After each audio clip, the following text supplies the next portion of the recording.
Hi అండి. ఈరోజు నేను వంకాయతో పెరుగు పచ్చడి ఎలా చేయాలో చూపిస్తున్నానండి. ఇది రైస్‌తో గానీ, చపాతీతో గానీ చాలా బావుంటుంది.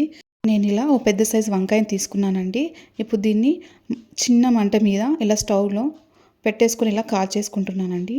ఇక్కడ వంకాయ అనేది పూర్తిగా కాలాలి. అంటే మీదికి గానీ, కిందికి గానీ రౌండ్‌గా తిప్పుకుంటూ పూర్తిగా కాలే వరకు ఇలా కాలించుకోవాలి. ఆ తర్వాత పూర్తిగా చల్లారిన తర్వాత కాలిన ఈ స్కిన్‌ని మొత్తం తీసేసేయాలి.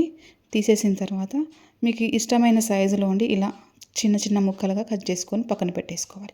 ఆ తర్వాత ఒక ప్యాన్లో ఆయిల్ వేసేసి ఆవాలు, జీలకర్ర, పచ్చిమిర్చి, ఎల్లిగడ్డ ఇంకా ఇలా వేసేసుకున్నానండి. ఇంకా కొద్దిగా కరివేపాకు, ఎండుమిర్చి కూడా వేసేసుకొని కొద్దిగా వేగించుకోవాలి. ఆ తర్వాత ఇంగువ కూడా వేసేసాను.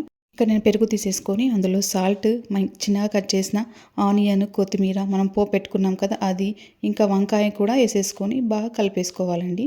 అంతే అండి, ఎంతో టేస్టీగా ఉండే వంకాయ పెరుగు పచ్చడి రెడీ.